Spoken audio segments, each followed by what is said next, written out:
सिद्धिभ्यः। नमः सिद्धिभ्यः। नमः सिद्धिभ्यः। नमः सिद्धिभ्यः।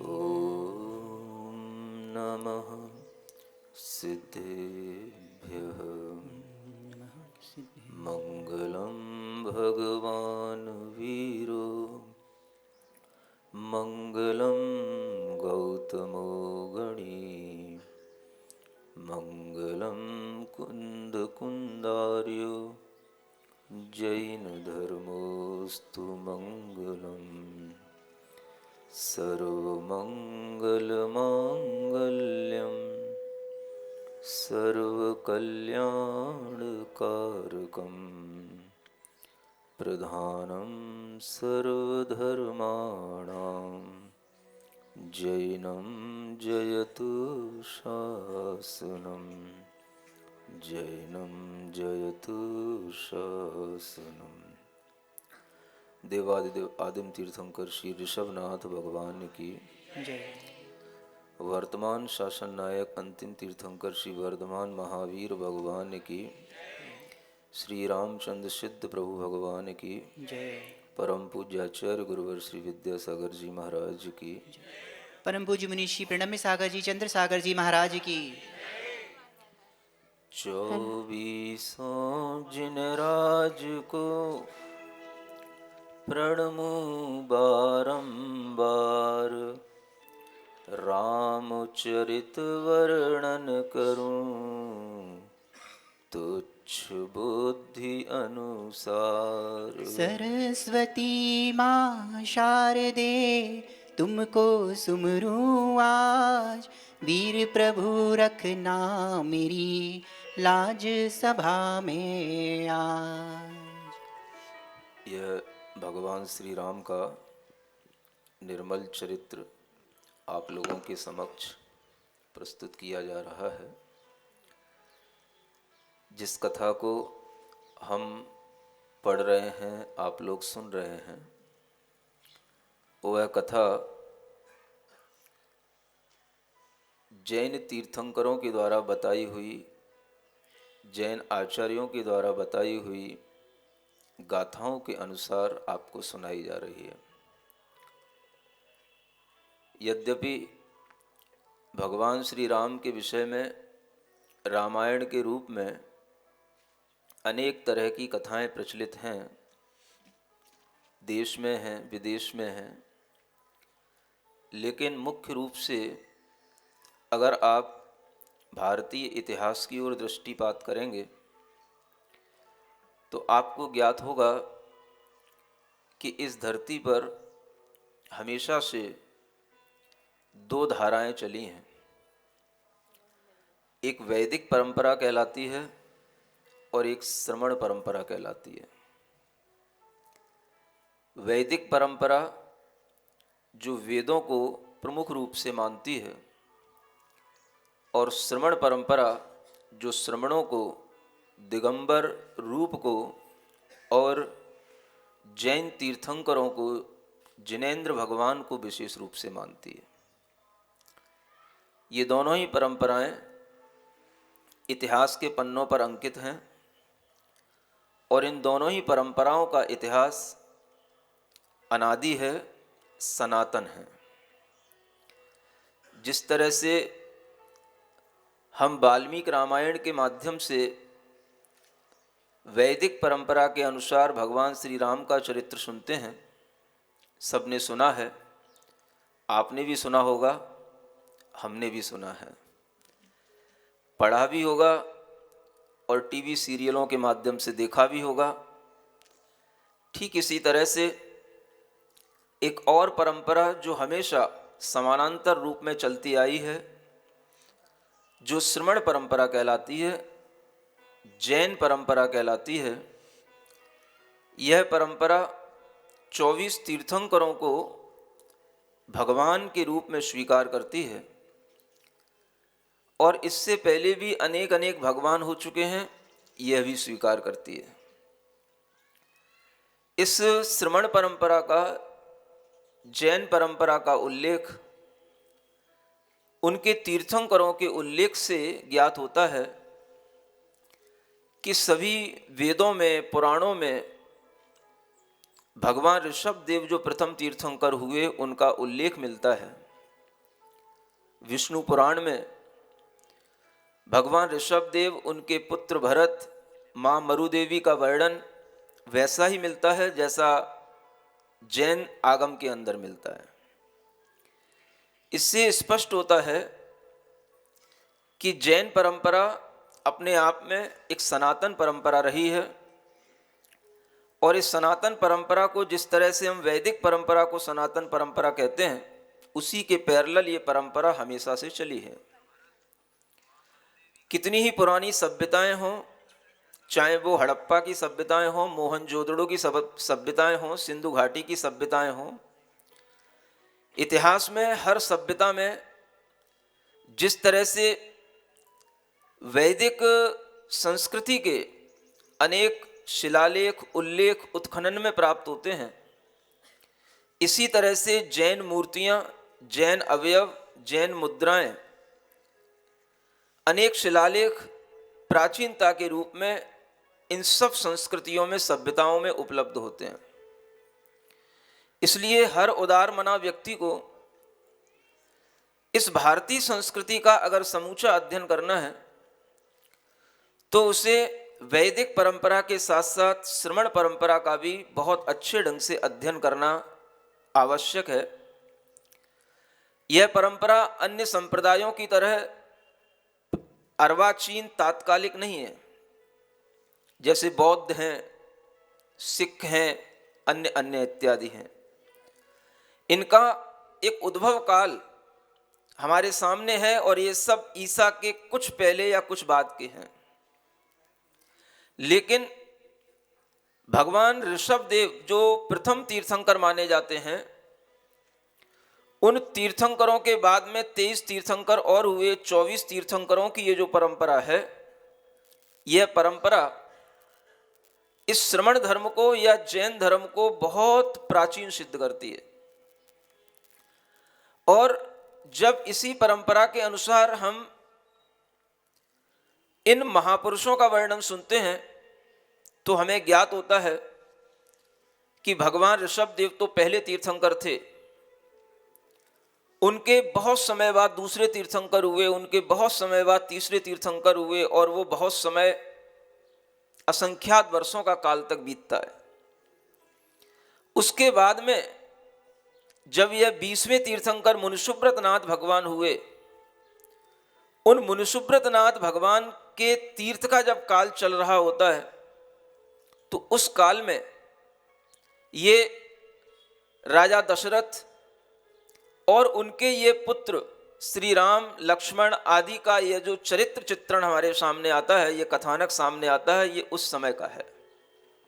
उसके बाद और भी तीर्थंकर, 20 तीर्थंकरों, 20वें तीर्थंकर के बाद में 21वें तीर्थंकर हुए, नमीनाथ भगवान, फिर उसके बाद में नेमिनाथ भगवान 22वें तीर्थंकर हुए, उसके बाद में पार्श्वनाथ भगवान 23वें तीर्थंकर हुए, और उसके बाद 24वें तीर्थंकर भगवान महावीर स्वामी हुए, जो ईसा से 527 वर्ष पहले उनका काल माना जाता है।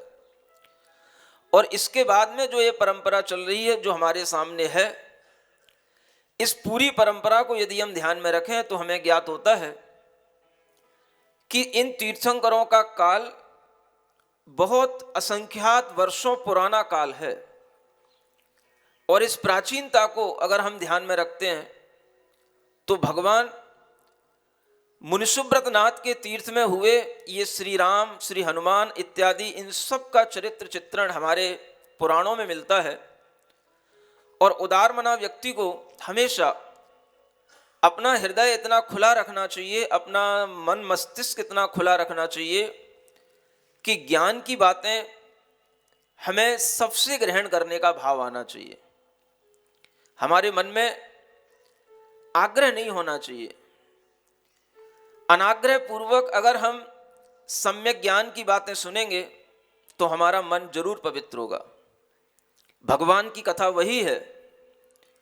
कुछ कथानक हो सकता है कहीं उपलब्ध ना हो, जो जैन दर्शन में उपलब्ध हों, लेकिन हमें उन पर भी चिंतन मनन करना चाहिए। हम ये नहीं कह रहे कि आपको हर मेरी बात को मान लेना चाहिए या मेरी हर बात को आपको स्वीकार कर लेना चाहिए, लेकिन इतना जरूर कहना चाहूँगा कि हर किसी उदार मना व्यक्ति को एक दूसरे की बातों को सुनना जरूर चाहिए।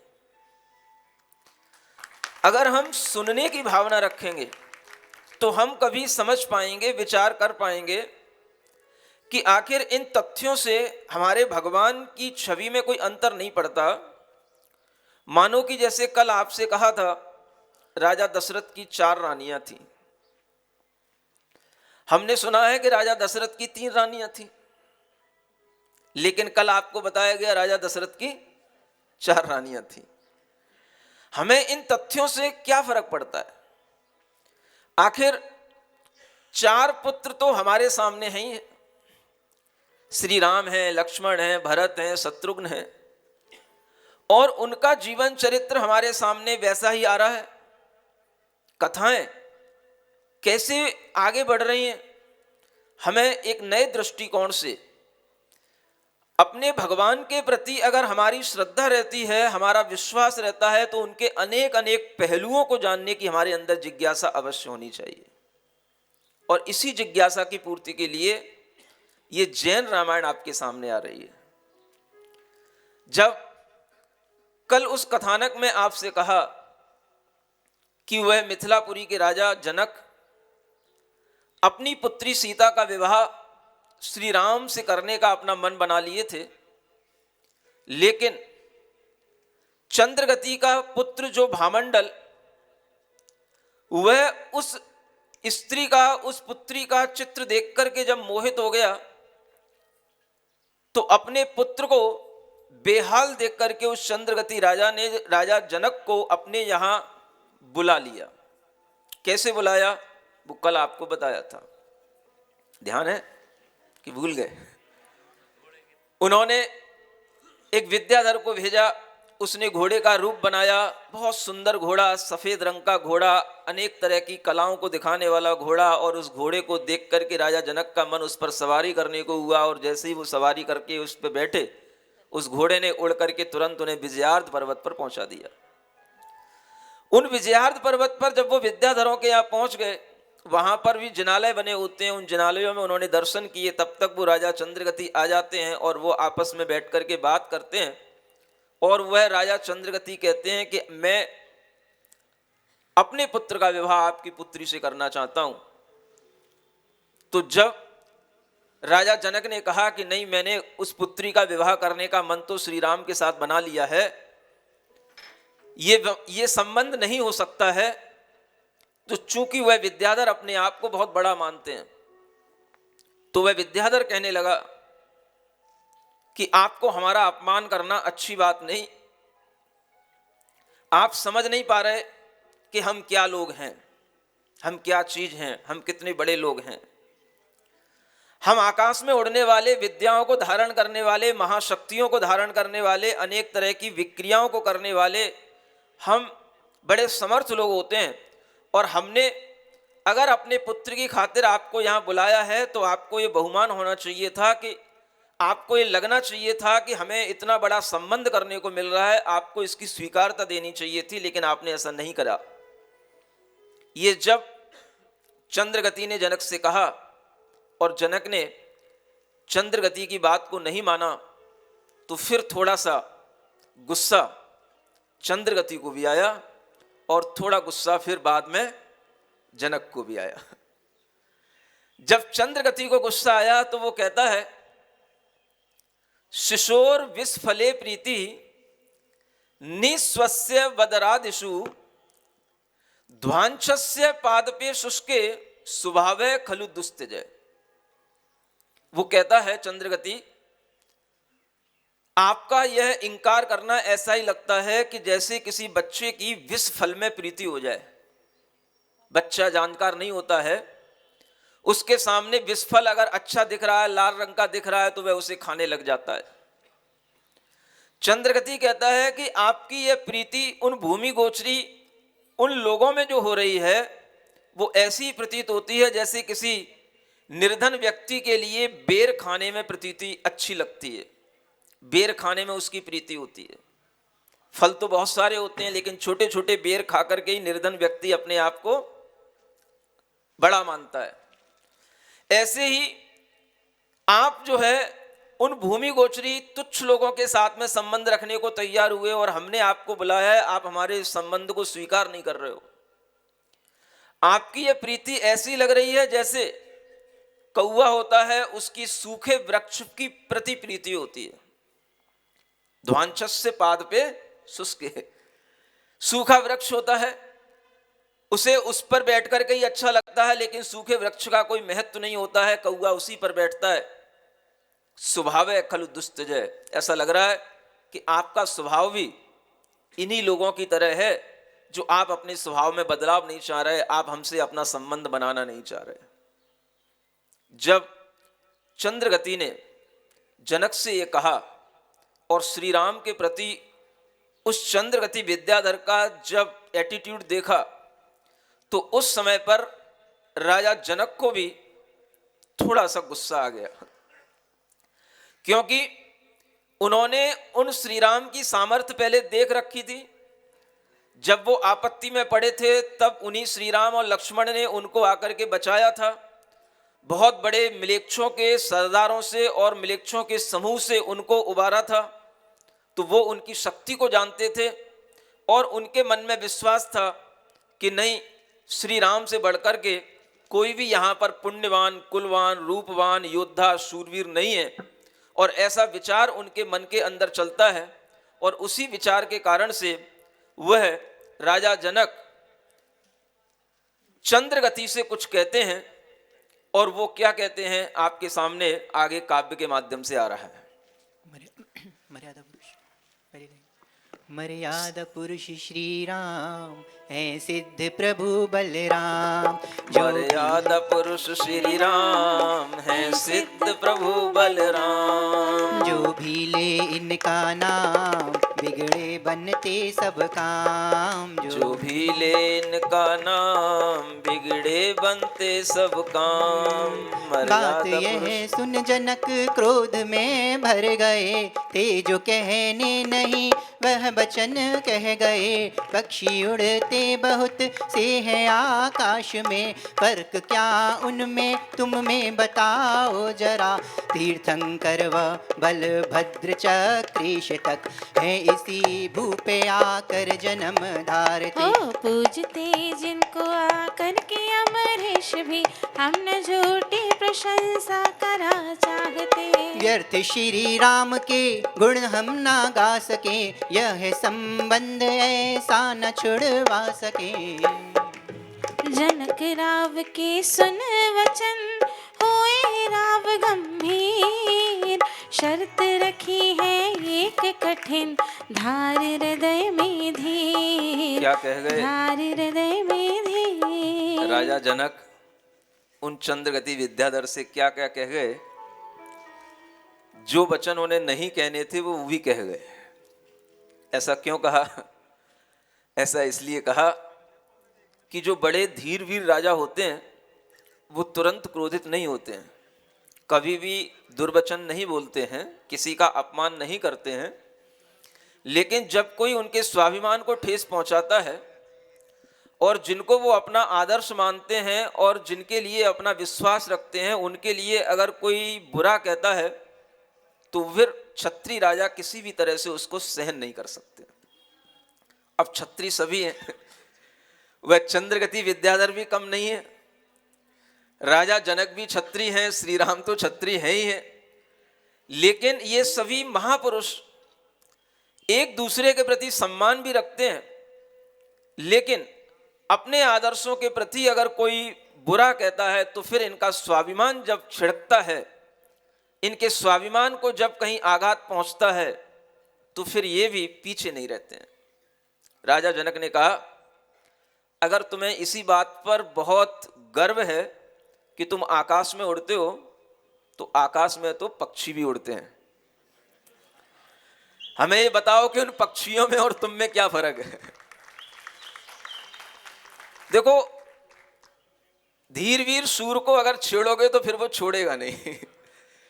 उसी तरह से जब राजा जनक को छेड़ा गया और चंद्रगति ने कहा, तो फिर राजा जनक ने थोड़ा सा उनके लिए भी कहा और ये कहा कि एक बात बताओ, तुम्हें अपने विद्याधर होने का इतना अभिमान है, मैं मानता हूँ ठीक है विद्याधर हो, आकाश में उड़ते हो, विद्याएं रखते हो, लेकिन मुझे अपनी भारत भूमि का बहुत बड़ा अभिमान है जहां पर बड़े बड़े तीर्थंकर और महापुरुष जन्म लेते हैं।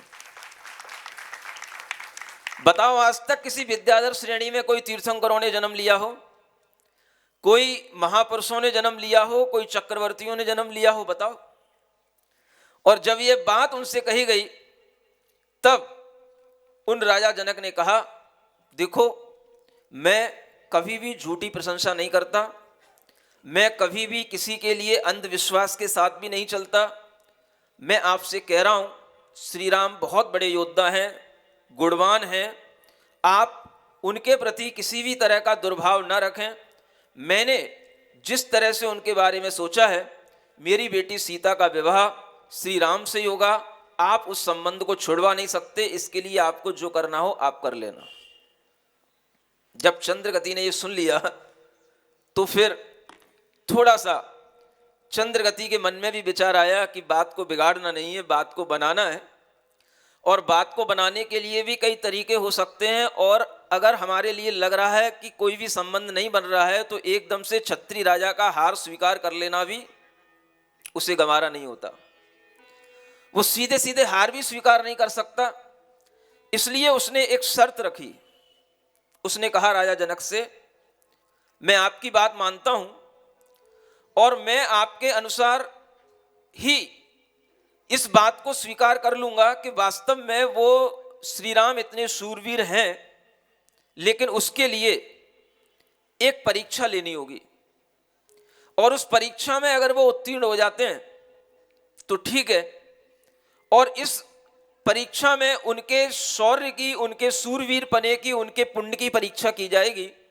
और उसके लिए एक योजना उसने राजा जनक के सामने रखी, और वो योजना क्या है वो आपके सामने आती है। मर्यादा पुरुष श्री राम है, सिद्ध प्रभु बलराम। मर्यादा पुरुष श्री राम है, सिद्ध प्रभु बलराम। जो त्याग संयम की मूरत है, जो त्याग संयम की मूरत है, उस राम की गाथा गाती हूँ। प्रणम सागर जी की शिष्या हूँ, आचरण की बात बताती हूँ। जय हो जय हो जय हो जय हो जय हो जय हो, राम की जय हो। तुम राम की जो महिमा गाए, हमको विश्वास नहीं आता। हो हम लेंगे परीक्षा थोड़ी सी, गुणगान आपका नहीं भाता। दो धनुष आपको देते हैं, कर लीजिए स्वयंवर की तैयारी। जो इनको आन चढ़ाएगा वो ही परखेगा सुकुमारी। यदि राम से धनुष चढ़ेगा नहीं, जबरन सीता को लाएंगे। संदेश पढ़ाओ देशों में, हम भी तो शीघ्र ही आएंगे। जय हो जय हो जय हो जय हो जय हो जय हो, राम की जय हो। सुन जनक आए मिथिलापुर में, मन में संदेह हुआ भारी।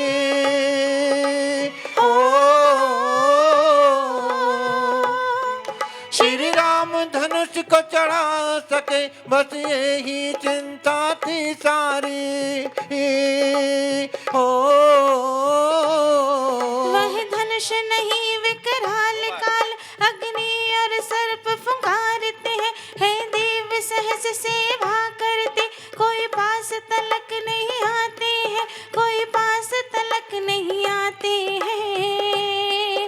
प्रणम सागर जी के शिष्या हूँ, आचरण की बात सुनाती हूँ। हो जय हो जय हो जय हो जय हो जय हो जय जय जय। जब चंद्रगति के लिए यह विचार आया तो चंद्रगति ने जनक के सामने एक शर्त रखी कि हमारे पास में देवरक्षित 2 धनुष हैं। उन धनुषों के नाम हैं वज्रावर्त और सागरावर्त। ये 2 ऐसे धनुष हैं जिन्हें सामान्य व्यक्ति इन धनुषों को कभी उठाना तो दूर, इनके सामने खड़ा भी नहीं हो सकता। मैं चाहता हूं कि अगर तुम्हारे श्री राम इतना ही शौर्य और इतना ही पराक्रम धारण करते हैं तो इस धनुष की डोरी चढ़ा करके, इस धनुष को हाथ में लेकर के उठा करके दिखाएं। अगर उन्होंने ऐसा कर पाया तो इस स्वयंवर की विधि से ही मैं ये मान लूंगा कि आप अपनी सुकुमारी सीता को उन राम के लिए समर्पित कर देना, और अगर ऐसा नहीं हो पाया तो मैं जबरन सीता को तुम्हारी मिथिला नगरी से उठा करके ले जाऊंगा। ये स्वयंवर की विधि सबके समक्ष होगी।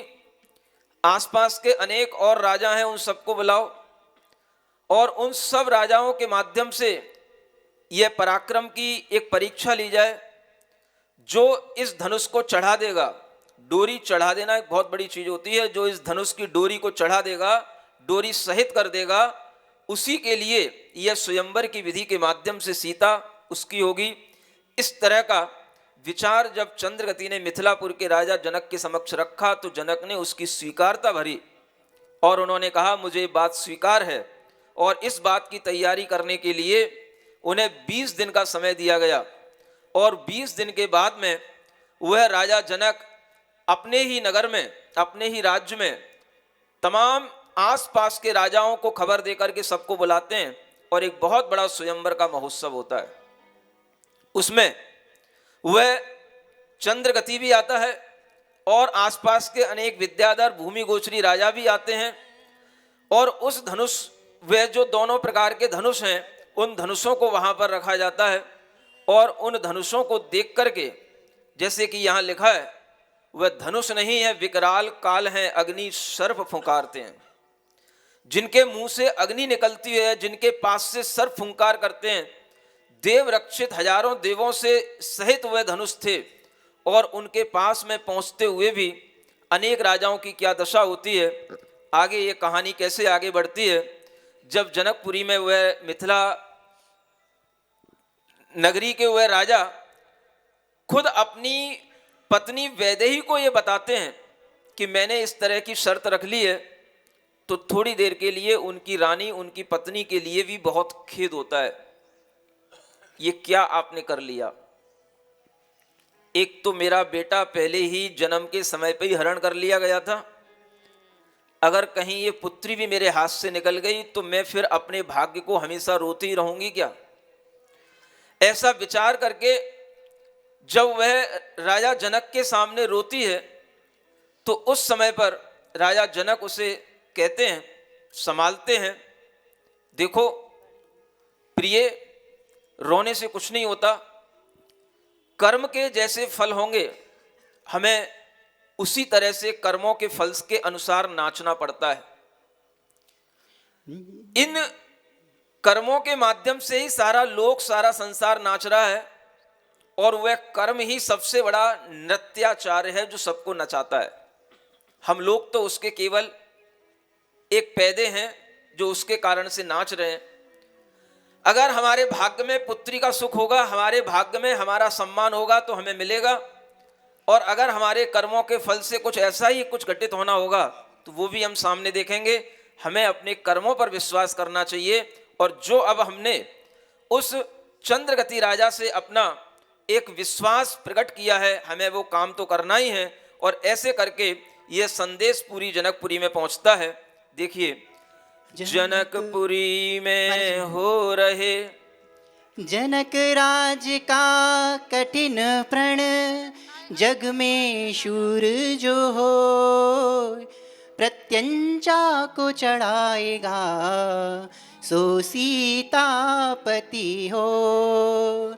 जनकपुर उत्सव है भारी, जनकपुर उत्सव है भारी। अपने वर का चयन करेगी सीता सुकुमारी, जनकपुर उत्सव है भारी, जनकपुर उत्सव है भारी। हो जनकपुरी में हो रहे घर घर मंगलाचार, जनक आगमन से हुआ सबको हर्ष अपार। राजा चिंतातुर हुए कठिन शर्त को दे, रानी सुन व्याकुल हुई क्या विधना केले।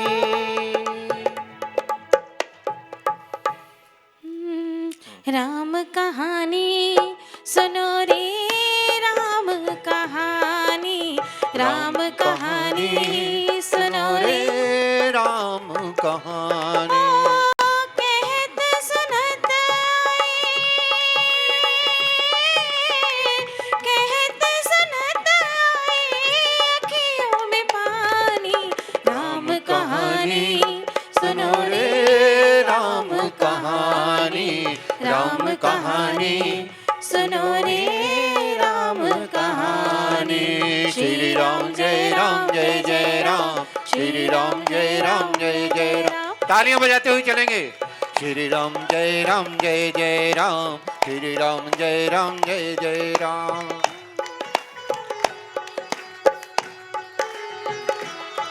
पहले तो पुत्र घर मेरा, क्या पुत्री भी अब जाएगी। हाँ कौन कर्म आगे आए, होनी क्या खेल खिलाएगी।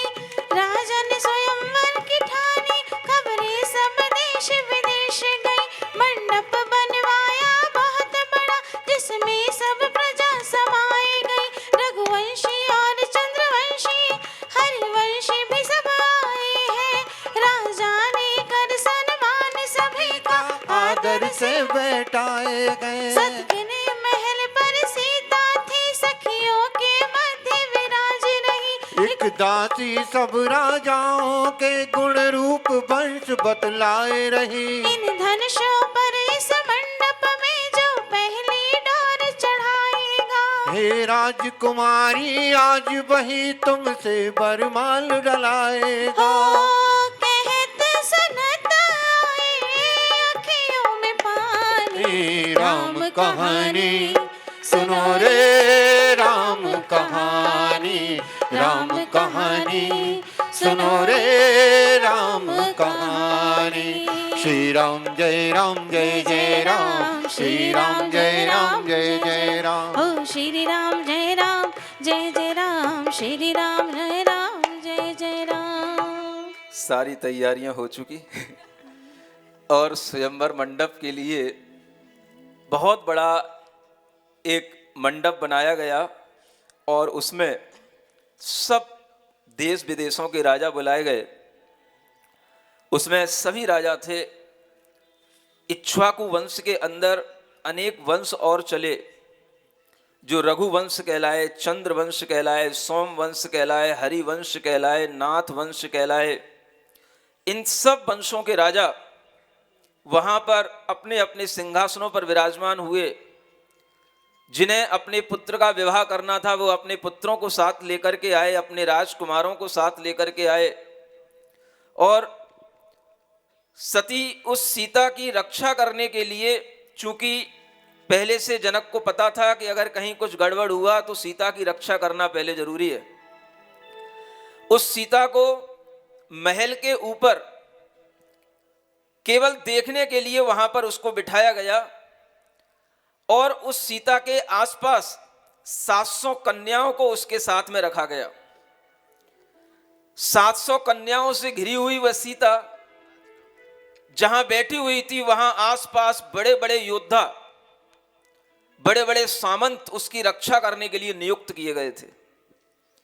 और इन सब सुरक्षाओं के बीच में वह स्वयंवर की तैयारियां हुई थी।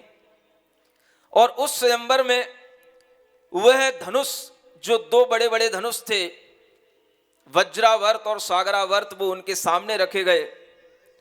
और यह स्वयंवर की एक परंपरा होती है कि एक दासी, एक सेविका, वह रानी सीता को बताती है कि ये राजकुमार कौन है, कहाँ से आए हैं, किस देश के हैं, क्या इनके गुण हैं, क्या इनका शौर्य है। सबका बायोडेटा उसके पास में होता है।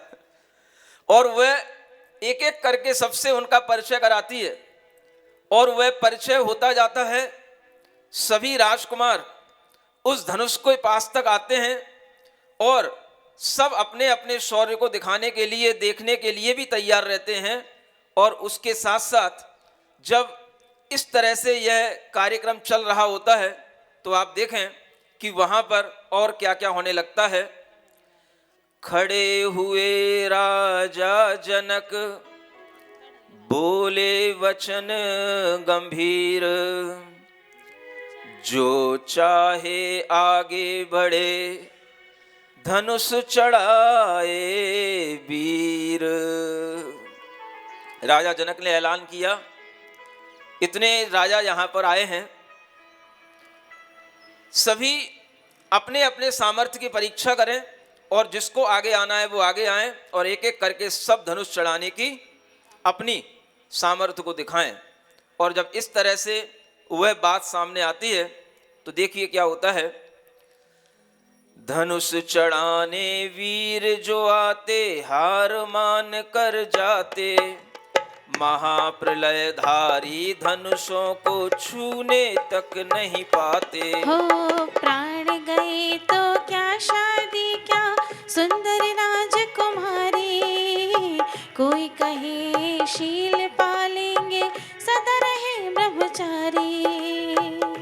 हाय हम क्यों यहाँ आए जी, प्राण नहीं बचने पाए जी, धनुष नहीं काल हमारा, प्राण यदि बच जाए भाई ब्याह न करें दोबारा, ब्याह न करें दोबारा। वो धनुष इतने भयंकर थे कि अनेक राजा तो उसके सामने आकर के ही डर करके बैठ जाते थे और सोचते थे कि धनुष के पास तक जाने के लिए अपने काल को बुलाना ठीक नहीं है, क्योंकि प्राण बचेंगे तब तो राजकुमारी मिलेगी, और अगर एक राजकुमारी नहीं मिली तो कोई बात नहीं, दूसरी तो मिलेगी, अपने प्राण बचाना है। ऐसा सोच करके अनेक राजकुमार उठे और अपने अपने स्थान पर बैठ गए। और फिर आगे क्या होता है, राजाओं को देखकर विकल और बेचैन धनुष और देखन लगे, श्री राम भर कर नैन। उठे धीर गति से बढ़े, आए धनुष के पास, आदि प्रभु को सुमर के धर हृदय विश्वास। वह वज्रावर्त और सागरावर्त देवों पुनीत कहलाते हैं, श्री राम के आते ही दोनों शिष्यों की तरह नम जाते हैं। जिस समय उठाया वज्रावत भूमंडल सारा कांप गया, सारे राजाओं के मन पर एक सांप समानो लौट गया। और उधर उठा लक्ष्मण जी ने सागरावर्त को तान दिया, जब बाण उठाया हाथों में तब राजाओं का प्राण गया। श्री रघुकुल कोमल कमल नयन को पहनाओ जयमाला, पहनाओ जयमाला। मर्यादा पुरुष को वरन का अवसर फिर नहीं आने वाला, फिर नहीं आने वाला। वरमाला नाती वह पुलक प्रेम में सकुचाई। जो विद्याधर वहाँ आए थे लक्ष्मण को देख हर्षाए गए। निज अष्टादश कन्याओं से वो उनका ब्याह रचाए गए। श्री कनक राय ने निज पुत्री शिर लोक सुंदरी श्यानी का कर ग्रहण भरत से करा दिया उस रूप सुंदरी ज्ञानी का। शादी की वेदी सजी और सीता का ब्याह संस्कार हुआ। फिर सखी सहेली मिल बैठी घर घर में मंगलाचार हुआ। जब हुई विदा की तैयारी माता ने शिक्षा देनी है श्री जानकी जी ने हर्ष सहित वह सभी ग्रहण कर लीनी है। जब रामचंद्र जी की बारी आई तो वह उस धनुष के सामने जैसे ही गए, वह धनुष ने फुंकार करना बंद कर दिया। उसके मुंह से जो आग निकल रही थी वो आग एकदम से ठंडी ठंडी हवाओं में बदल गई और उन्होंने उस धनुष को ऐसे उठा लिया जैसे कोई कमल का फूल अपने हाथों से उठा लेता है।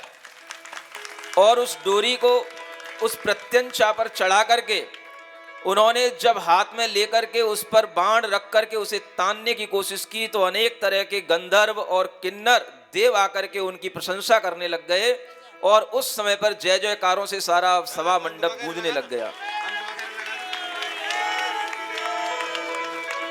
जब वो धनुष, एक धनुष वह श्री राम ने उठा लिया जिसे वज्रावर्त कहा जाता था, तो दूसरा धनुष लक्ष्मण ने उठा लिया जिसे सागरावर्त कहा जाता था। और उस धनुष को जब उन्होंने उठा लिया तो अनेक विद्याधर लोग वहां बैठे थे। उन विद्याधर लोगों ने लक्ष्मण के लिए भी अपनी कन्याओं को प्रदान कर दिया और 18 कन्याओं के साथ लक्ष्मण का भी विवाह वहां पर संपन्न करने की तैयारी की गई थी। उसी समय पर राजा जनक के भाई राजा कनक भी थे और उनकी भी एक पुत्री थी जिसका नाम था लोक सुंदरी। और उस लोक सुंदरी का विवाह करने के लिए राजा कनक ने अपना मन बनाया तो उन्होंने तीसरे भाई भरत के लिए उन्होंने वह कन्या स्वीकार करने के लिए हामी भरी। और इस तरह से उस विवाह मंडप में श्री राम सीता का, लक्ष्मण का और भरत का विवाह वहां पर संपन्न हुआ। और सब विवाह की तैयारियां होने के बाद में सब तरह का मंगलाचार हुआ और उस विवाह को सब लोगों ने देखा, सराहा। और जो विद्याधर लोग देश विदेश से अनेक राजा आए थे वह किसी तरह से लज्जित होकर के अपने अपने स्थानों को चले गए। और जब वहां से विदा होने के लिए सीता की बारी आती है तो उस समय पर उस जानकी के लिए, जानकी क्यों कहा जाता है? जनक की पुत्री जानकी कहलाती है। उस जानकी सीता के लिए कुछ शिक्षा दी गई कि बेटा दूसरे के घर में जा रही हो, क्या तुम्हें वहां पर करना है, वो शिक्षा आपको यहाँ पर गजल के रूप में सुनाई जाती है। विदा हो कर के अब बेटी तुम अब ससुराल जाओगी। मुझे आशा यही भारी सुयश कुल का बढ़ाओगी। तेरी माता कौशल्या है, हुक्म उनका बजाना तुम। पिता दशरथ जी को मानो तभी सन्मान पाओगी। देवरानी और सासू को करो आदर सहित सेवा, इसी सेवा की मेवा से वहाँ तुम प्रेम पाओगी। ये सीता को शिक्षा दी किसने? सीता के माता पिता ने। तुम जा रही हो, अब तुम्हारी माता ये विदेहा नहीं, अब तुम्हारी माता कौशल्या कहलाएगी, और तुम्हारे पिता अब दशरथ जी होंगे। और जिस तरह से तुमने यहाँ पर अपने माता पिता का लाड प्यार पाया, वहाँ पर जाकर के भी उन सास और ससुर की इस तरह से माता पिता समझ कर के सेवा करना, उनका हुक्म बजाना। हुक्म बजाना समझते हो? जो हुजूर मेरे आका। हुक्म बजाने का मतलब जी हुजूरी करना भी होता है, और जो हुक्म मेरे आका माने जो वहां पर कहा जाए उन्हें आका समझ करके उसको स्वीकार कर लेना। ये जब शिक्षा दी जाती है बेटियों को, तब जाकर के वो पर घर में भी एक इस तरह का वातावरण तैयार कर लेती हैं कि उन्हें कभी ये नहीं लगता कि मैं अपना एक घर छोड़ करके आई थी, उन्हें दूसरे घर में जाकर के भी उसी तरह से माता पिता, भाई बहन, दौरानी जिठानी आदि सब उन्हें उसी तरह से पालने लग जाते हैं, उसी तरह से देखने लग जाते हैं।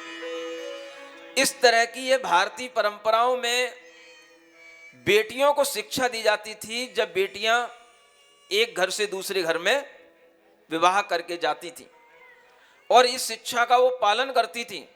इसी कारण से बेटियां खुश रहती थीं, सुखी रहती थीं, और उनकी सेवा के माध्यम से जो उन्हें प्रेम मिलता था, उसके कारण से कभी उनके मन में भाव नहीं आता था कि मैं ये घर छोड़ करके अब किसी दूसरे घर में चली जाऊं, मैं अपने पति को छोड़ दूं, मेरे यहाँ पर सास ससुर मुझे परेशान कर रहे हैं। डाइवोर्स की कोई कल्पना भी तब संभव नहीं थी। समझ में आ रहा है? जहां आज ये वैधानिक नियम बन गया है, ऐसे इस कलिकाल में हम सोचें कि जब हमारे पास में किसी भी तरह के नियम, कानून, सुविधाएं होती हैं, तो हम लगभग कभी कभी उन कानूनों के अनुसार ही अपने आप को चलाने लग जाते हैं, और हम सोचते हैं कि ये कानून हमारे लिए बने हैं तो शायद इसीलिए बने हैं कि जब मन आए तब मैं किसी को धमकी दूं, जब मन आए तब मैं घर छोड़ने की बात करूं, और जब मन आए तो मैं पति को भी छोड़ दूं, पिता को भी छोड़ दूं। इस तरह के जो ये नियम कानून आपकी सुरक्षा के लिए बने थे, उन कानूनों से आज की बेटियां खेलने लग गईं, और उसी के कारण से उनका जीवन अब दुखी बनने लग गया। सभी के लिए ये सीख यहाँ से लेनी चाहिए कि हम जिस घर में पहुँचती हैं, उन घर में पहुँच करके वहाँ के लोगों को अपना बनाने की अगर कला बेटी के अंदर आ जाती है, तो यही कला सबसे बड़ी कला कहलाती है, परिवार चलाने की कला। और ये कला हर माता पिता को अपनी बेटी को सिखाना चाहिए, तब जाकर के बेटियों के माध्यम से बहुएं बनकर के उनका परिवार बनता है, और परिवार बनेगा तो धर्म बनेगा, धर्म बनेगा तो समाज बनेगी, समाज बनेगी तो देश बनेगा, और इस तरह से देश की उन्नति में काम करने वाली ये बेटियां आगे बढ़नी चाहिए। और भी शिक्षा है, करो तन मन से सेवा भी शीघ्र भव। रखना तुम, हाँ। करो तन मन से सेवा भी शीघ्र भव पार जाओगी, है अब तो तेरे हाथों में हमारी लाज सीते, तू खुद गुणवान है बेटी न दासी को बुलाओगी। जनक राव ने सिया को दिया दहेज अपार, आभूषण रत्नों जड़े दीन वे सुमार। हाथी घोड़े पालकी दासी दास हजार, कहाँ तलक वर्णन करूं देखे सब नर नार। जनकपुरी से चल दिए दशरथ विदा कराए, द्रव्य लुटाया बहुत सा अवधपुरी में आया। यह दहेज देने की परंपरा प्राचीन है, लेकिन आप लोग ये ध्यान रखें, दहेज का मतलब होता है बेटी की सुख सुविधा के लिए दूसरे घर में जब बेटी जाती है तो उसके लिए कुछ सामग्रियां इस तरह से प्रदान करना कि उसे कभी भी किसी चीज का अभाव महसूस न हो। ये दहेज मांगा नहीं जाता, जो आजकल हर बात ठहराई जाती है एक एग्रीमेंट किया जाता है और उस एग्रीमेंट में अगर कहीं थोड़ी सी भी कमी हो जाती है तो जिंदगी भर बेटी को ताने सुनने पड़ते हैं। ये दहेज दिया तो जाता था, लेकिन आप ये ध्यान रखें, ये दहेज पहले कभी ठहराया नहीं जाता था कि हमें इतने लाख चाहिए, इतने करोड़ चाहिए, इतनी गाड़ियां चाहिए। ऐसा कभी भी उस बेटी के पिता से, उस वर के पिता कभी ठहराते नहीं थे। किंतु बेटी का पिता जो भी अपनी बेटी के लिए चाहता था, खुशी होकर के अपने भावों से वह खुशी खुशी वह जो देना चाहता था वो देता था। चूंकि ये लोग राजा थे, इसलिए बड़े बड़े आभूषण, रत्न, हाथी, घोड़े, पालकी सब अपनी बेटी के लिए दिए। और उनकी एक ही बेटी थी, तो उन्होंने उस बेटी को सब तरह के मंगलाचारों से भर कर के उसे विदा किया। और जब वह बेटी अपने दशरथ राजा के घर तक पहुंचती है और वहां पर अयोध्या में पहुंच कर के जब उसका वहां पर जाकर के सौंदर्य देखा जाता है, वहां के नगर के नर नारी उसको देखते हैं, तो किस तरह से उसकी सराहना होती है, ये आगे पढ़ते हैं। सब देख देख हर्षाते हैं सीता सी सुंदर रानी को, त्रैलोक्य सुंदरी आ पहुंची, सब देख थके पेशानी को। यह कथा यहाँ ही छोड़ जरा, कुछ रतनपुर का हाल सुनो। महामंडल को नहीं चैन कहीं, उसके मन का अब हाल सुनो। जब उसने सारा हाल सुना, सीता श्री राम से ब्याही गई। धनुषों की भीषण परीक्षा में श्री राम लखन की विजय रही। बैठा विमान में अवधपुरी को और उड़ा बदला लेने, ले काम मोह से भ्रष्ट बुद्धि, सीता को चला हरण करने। जब यह मंगलाचार अयोध्या में होने लगता है तो वहां तो अब हो ही रहा है। थोड़ी सी कथा अब उस ओर भी जाती है, उधर भी देखो जिसके लिए ये सब हुआ था। वह भामंडल उस स्वयंवर के मंडप में आया नहीं था, क्योंकि चंद्रगति राजा ने कहा था अगर उस धनुष पर वह डोरी श्री राम नहीं चढ़ा पाए तो मैं उस सीता को हरण करके ले आऊंगा। इस कारण से चंद्रगति विद्याधर अपनी सेना के साथ तो आया, लेकिन भामंडल वहां नहीं पहुंचा था। जब भामंडल को यह पता पड़ा कि जिस सीता के लिए हम दुखी हो रहे हैं, जिस सीता के लिए हम मोह में पागल हो रहे हैं, उस सीता का विवाह आखिरकार श्री राम के साथ हो ही गया, तो वह भामंडल लज्जित होते हुए अपने पिता के सामने उसे कुछ नहीं कहना चाहिए था, फिर भी कहने लग गया, क्योंकि काम व्यथा में आदमी सब मर्यादाएं भूल जाता है। और उस समय पर उसने अपने सामने खड़े हुए विद्याधरों के समक्ष, अपने पिता के समक्ष ये बात कही कि आप बहुत बड़े बड़े गुण गाते थे, विद्याधर हैं हम बड़े बड़े राजा हैं, हमारे पास बहुत शौर्य है, सेना है, शक्तियां हैं। कहाँ गई तुम्हारी शक्तियां? एक सीता को भी हमारे लिए लेकर के नहीं आ पाए, तुम सब कायर हो। और इस तरह से वहां पर उस सभा में ललकारते हुए वह भामंडल खुद अपने लिए भाव बनाता है कि मैं खुद जाऊंगा और तुम जिस सीता को लेकर के नहीं आ पाए उस सीता को अब मैं लेकर के आऊंगा। सीता को लेने के लिए वह अपनी सेना के साथ में खुद उस नगर की ओर चलता है। और जब वह वहां उस नगर की ओर पहुंचता है तो उस नगर को देखते ही, उसे वहां के व्यवस्थाओं को देखते ही, वहां के महल को देखते ही, उस नगर की संरचना को देखते ही वह एकदम से वहीं पर खड़ा खड़ा कुछ और सोचने लग जाता है। और सोचते सोचते वहीं पर वह गिर पड़ता है, मूर्छित हो जाता है। क्या हो गया? जब उसने उस नगर को देखा तो उस नगर को देख करके उसे जाति स्मरण हो गया। ये जाति स्मरण होता है पिछले जन्म का स्मरण हो आना। इस पिछले जन्म के स्मरण के कारण से हमें पूर्व जन्म की घटनाएं याद आ जाती हैं, पूर्व जन्म के स्थान आ जाते हैं, याद आ जाते हैं। पूर्व जन्म में हम क्या थे कौन हमारे संबंधी थे ये भी याद आ जाता है। और ये बात वैज्ञानिक रूप से सत्य साबित हो चुकी हैं। ऐसी अनेक घटनाएं होती हैं जिन घटनाओं में बालक को अपनी शिशु अवस्था में भी बहुत कुछ याद रहता है और कभी कभी बड़ी उम्र होने पर भी किसी घटना के किसी प्रकार से आघात पहुंचने पर उसे पूर्व जन्म की बातें याद आ जाती हैं। ऐसा मनुष्यों में भी होता है, पशुओं में भी होता है।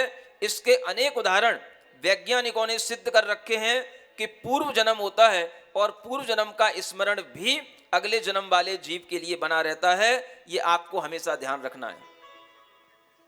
पूर्व जन्म होगा तभी हम आत्मा को शाश्वत कह पाएंगे और समझ पाएंगे। पूर्व जन्म होगा तभी हम जन्म और मरण के संस्कारों के साथ में आगे बढ़ पाएंगे और इस जन्म में अपने संस्कारों को सुधारेंगे, तभी जाकर के अगले जन्म में हमें कुछ अच्छी चीजें, अच्छे कर्मों के फल से हमें प्राप्त होंगी। इस पूर्व जन्म के जन्म जन्मांतरों के इस संबंध को, जन्म मरण की इस प्रक्रिया को अगर व्यक्ति अपने विश्वास में ले आता है तभी जाकर के उसे धर्म करने का और धर्म का मर्म समझने का उसके अंदर भाव आता है। अगर आपको पूर्व जन्म पर विश्वास नहीं होगा, अगले जन्म पर विश्वास नहीं होगा, तो फिर आप इस जन्म के लिए क्यों दुख उठाएंगे?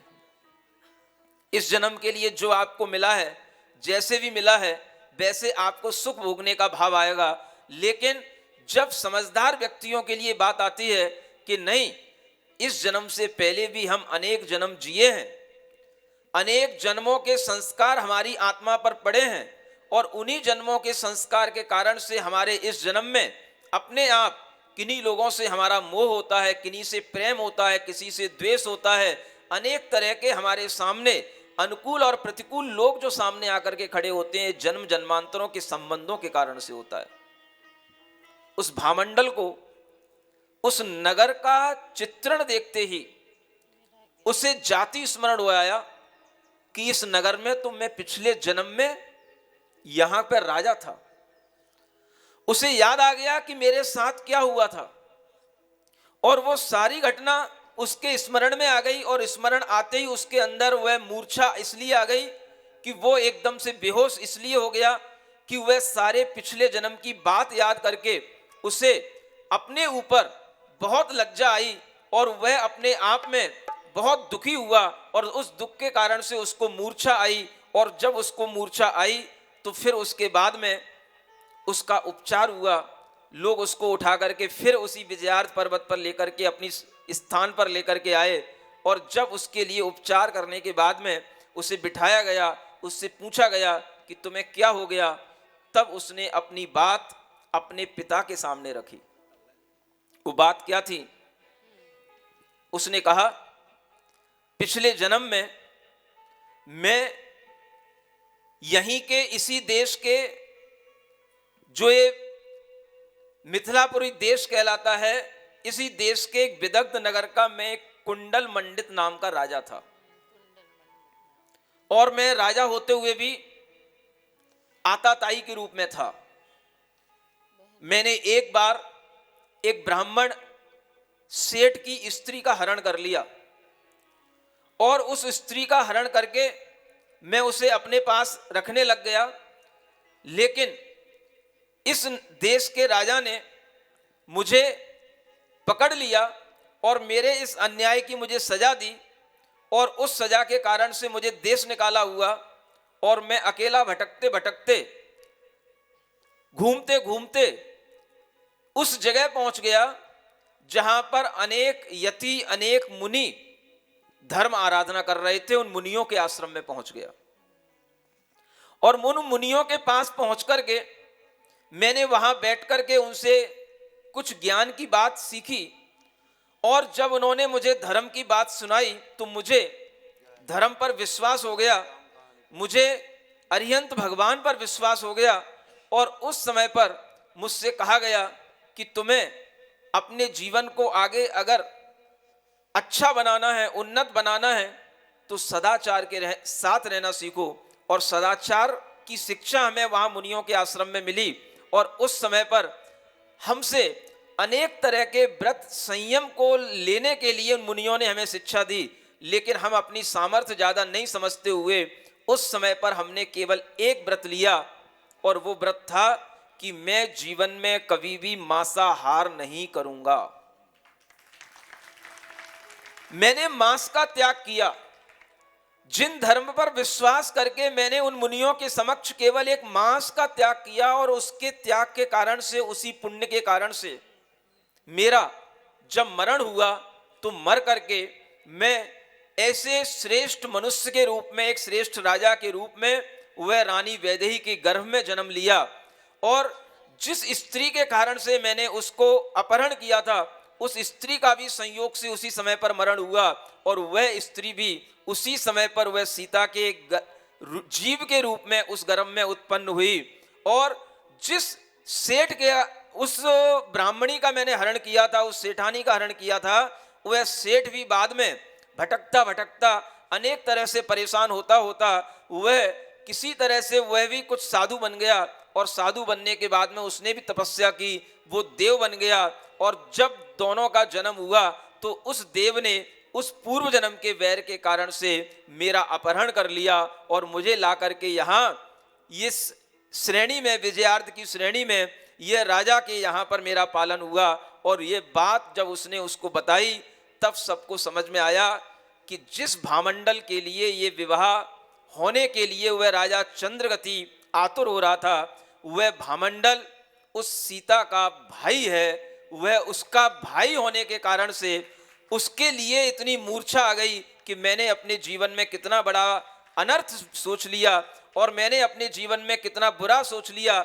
ऐसा कोई उच्च कुलीन व्यक्ति भी कभी सोचता नहीं, नीच कुल का भी व्यक्ति नहीं सोचता। मैंने इतना अपने बारे में ऐसा बुरा भाव कर लिया, और ऐसा बुरा भाव जब उसके आत्मनिंदा से भर गया, आत्मगर्हा से भर गया, तब जाकर के उस समय पर जो राजा चंद्रगति इस समाचार को, इस व्याख्यान को सुन रहे थे, उसके पूर्व जन्म के स्मरण को सुन रहे थे, उनके साथ देखो क्या होता है। वो विचार करते हैं कि संसार की दशा कैसी है। यह संसार की दशा का वर्णन भी यहां सामने आता है। बैठा विमान में अवधपुरी को, और उड़ा बदला लेने, ले काम मोह से भ्रष्ट बुद्धि सीता को चला हरण करने। मग के विदग्धपुर से उड़ता विमान जब वह आता है, भामंडल ने देखा पुर को जाते स्मरण हो आता है। पहले भव इस नगर में जो राजा था जान, कुंडल मंडित नाम को खूब गया पहचान। खूब गया पहचान वह राजा में ही यहाँ पर रहता, यह सीता है बहन हमारी जान पाप क्यों गहता। फिर विमान वहीं से उल्टा रतनपुर को आया, पिता चंद्रगति से आकर के सारा हाल सुनाया। सुन के वैराग्य हुआ उनको, जाऊंगा दीक्षा ले वन को। अयोध्या सब मिल आए, मुनि संग जो वहाँ पे ठहरा, उनको गुरु बनाए, उनको गुरु बनाए, उनको गुरु बनाए। भामंडल के इस वृत्तांत को सुनकर के उसके पिता राजा चंद्रगति को वैराग्य हो गया। वैराग्य होने का तात्पर्य घर, राजपाट सब छोड़ करके मुनियों की संगति में मुनि बन करके, ममत्व का त्याग करके, आरंभ परिग्रह गृह राजपाट की चिंताओं को छोड़ करके वह एक साधु सन्यासी बनने के लिए उन मुनि संघ के पास पहुंच गया। और उन मुनि संघ में जो श्रेष्ठ मुनि थे उनको अपना गुरु बना लिया, और भामंडल को अपना राजा बना करके, उनका राज तिलक करके वह चंद्रगति राजा वहां से विदा हो जाता है। यह इस घटना से उसके अंदर संसार की असारता का इस तरह का ज्ञान हो जाता है। भामंडल को तिलक कर सौंप राज का भार, दीक्षा लीनी चंद्रगति होती जय जयकार। सुनो मर्यादा पुरुष श्री राम है सिद्ध प्रभु बलराम। मर्यादा पुरुष श्री राम हे सिद्ध पुरुष बलवान। दशरथ जिनके जनक कहाए, दशरथ जिनके जनक कहाए, कौशल्यानंदन जन गाए, कौशल्यानंदन जन गाए। इक्ष्वाकु वंश की शान, इक्ष्वाकु वंश की शान, क्षत्रिय जग दया निधान। मर्यादा पुरुष श्री राम, श्री सिद्ध प्रभु बलराम। प्रभु श्री राम, प्रभु श्री राम, प्रभु श्री राम, प्रभु श्री राम। गुरु कथा सुनाए राम रतन गुण धाम की। गुरु कथा सुनाए राम रतन गुण धाम की। पावन विद्या धारा है श्री राम की। ये पावन कथा सुनो सब मिले भगवान की। समाचार दशरथ जी सुन परिवार सहित वहाँ आते हैं। सीता भामंडल भाई बहन मिलकर मन हर्ष मनाते हैं। मिथिलापुर से श्री राव जनक रानी युत कौशलपुर आए। माँ बाप पुत्र से मिलकर के हृदय में भारी हर्ष आए। और सब ये परिवार मिल जाता है, सीता भामंडल सभी भाई बहन मिल जाते हैं मिथिलापुर से। उसी समय पर वह कौशलपुर अयोध्या में वह राजा जनक भी आ जाते हैं और फिर वहाँ पर एक भारी हर्ष का वातावरण तैयार हो जाता है। एक मास अयोध्या में रह कर भामंडल रत्नपुर आए। मिथिलेश कनक बना पिता श्री जनक राज को संग लाए। दशरथ जी को एक वृद्ध देख कर उन्हीं दुरा वैराग्य हुआ। क्षण भर में जग के रागों से मन में उनके वैराग्य हुआ।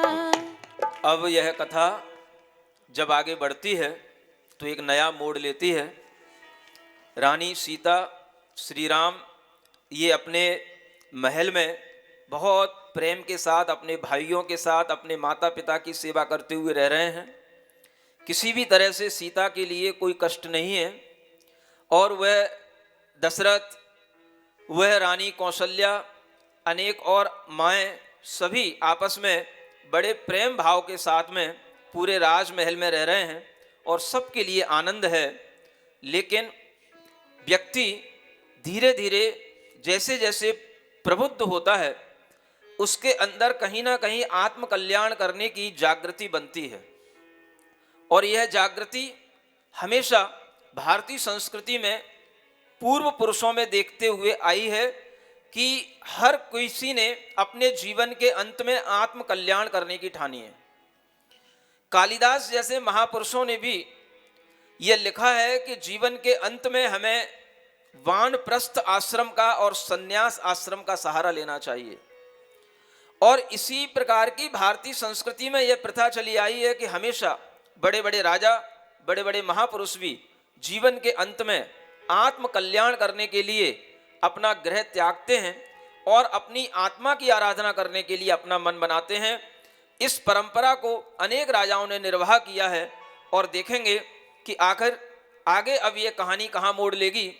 कैसे यह जो विवाह हुआ है, यह विवाह तो आनंद के साथ हुआ है, लेकिन इस विवाह में होने के बाद में जो सबसे बड़ा मोड़ आता है वो सबको पता है। लेकिन उसके पीछे क्या रहस्य है, ये एक बहुत बड़ा रहस्य आपको कल बताया जाएगा कि श्री राम का जो राज तिलक होना था, उस राज तिलक होने के पीछे क्या कहानी है। और वह कहानी वास्तव में जो आपने सुनी है वो भी सुन करके आप उसका स्मरण करना। और जैन रामायण के अनुसार जो कल आपको एक और उस कहानी का पहलू बताया जाएगा वो भी आपके लिए जरूर सुनना है कि कैसे श्री राम के राज तिलक की तैयारी होती है और श्री राम के उस रास तिलक में कैसे विघ्न आते हैं, विघ्न आने का कारण क्या बनता है, जो आपने सुन रखा है उतना ही नहीं है, उसके पीछे और भी बहुत कुछ है। वह विघ्न का कारण भी कल आपके लिए सामने आएगा, और यह सामने आएगा कि कैसे वह रास तिलक श्री राम का होते होते रुक जाता है और वह रास तिलक भरत के रास तिलक के रूप में परिवर्तित हो जाता है। यह कहानी आगे बढ़ेगी, लेकिन यह कहानी अगर ऐसे ही धीरे धीरे बढ़ेगी तो आपको कई दिन लगेंगे, ये भी आपको ध्यान में रखना है। इसलिए जैसा भी हो, कहानी को हमें आनंद के साथ ही सुनना है, और उस कहानी को आगे बढ़ाने के लिए कल का समय फिर आज कथानक को आगे बढ़ाएगा।